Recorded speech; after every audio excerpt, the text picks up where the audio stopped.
Hi, I'm Luann Hammond, drivingthenation.com. I am here with Sean Kiernan. If that name sounds familiar at all, then you have been watching Mustang Bullitt.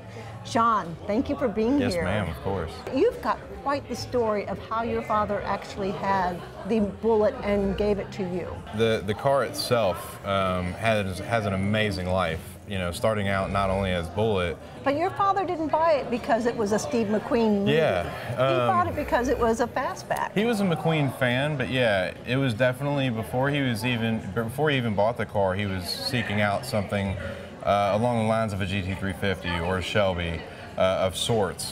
He was definitely a Mustang fan. Who doesn't love Carroll Shelby? Oh, without a doubt. And yeah, you walk in my house and there's only a couple things you'll see, and that's Mustangs and Carroll Shelby, Lamont stuff, and a couple of McQueen things as well. But yeah, that was the main reason. It was a 68 fastback.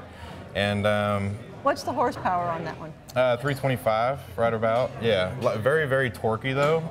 And yeah, it's I like to call it raw. I mean, it's absolutely raw. When you grab the shifter on that one, you know it's connected directly to the power. And it's fun to drive. It's on rail with Steve McQueen and just being something of an icon. So here's the thing. You've kept your father's car. Mm-hmm. In fact, it's called Bob. That's what my daughter calls it. It's Bob's car, yeah. Yeah.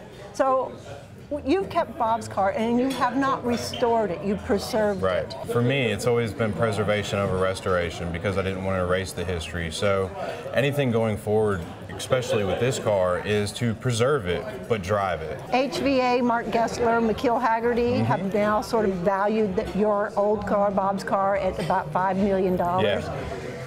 What are you going to do with it? Well, the goal is to show it off as much as I possibly can, but the end game is always to come back home. I have an empty spot in my garage that it's been since April '95, since we moved to Nashville, and I have a little separation anxiety when it's not in there, so it's something I definitely want back in, and right next to her will be number 2. All right. Thank you so much, Sean. Oh, heck yeah, of course, definitely. It's been a blast.